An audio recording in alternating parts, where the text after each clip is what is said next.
الرحمن الرحیم السلام علیکم ورحمۃ اللہ وبرکاتہ۔ دا اتھینٹک اسلام چینل کی طرف سے ایک بہت ہی اہم ویڈیو لے کر میں حاضر ہوا ہوں، جس کا موضوع ہے 5 قیمتی نصیحتیں رسول اللہ صلی اللہ علیہ وسلم نے کون سی 5 قیمتی نصیحتیں ارشاد فرمائیں۔ آج کی اس ویڈیو کے اندر میں اس کے متعلق بات کروں گا، تو چلیے شروع کرتے ہیں۔ رسول اللہ صلی اللہ علیہ وسلم نے ارشاد فرمایا، اللہ کی حرام کردہ چیزوں سے بچو، تم سب سے بڑے عابد بن جاؤ گے۔ عابد مطلب عبادت گزار بن جاؤ گے۔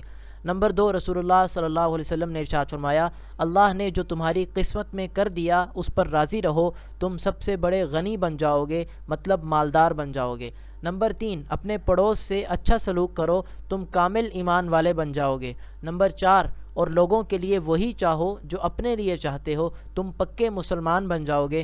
نمبر 5، اور زیادہ ہنسی سے بچو، کیونکہ زیادہ ہنسنا دل کو مردہ کر دیتا ہے۔ تو یہ 5 قیمتی نصیحتیں ہیں جو رسول اللہ صلی اللہ علیہ وسلم نے ارشاد فرمایا، اور ان کے فوائد بھی بتائے کہ اللہ کی حرام کردہ چیزوں سے بچو، تم بڑے عابد بن جاؤ گے، تمہاری قسمت میں جو کر دیا اس پر راضی رہو، سب سے بڑے غنی بن جاؤ گے، اپنے پڑوسیوں سے اچھا سلوک کرو تو کامل ایمان والے بن جاؤ گے، اور لوگوں کے لیے وہی چاہو جو اپنے لیے چاہتے ہو تو پکے مسلمان بن جاؤ گے، اور زیادہ ہنسی سے بچو، کیونکہ زیادہ ہنسنا دل کو مردہ کر دیتا ہے۔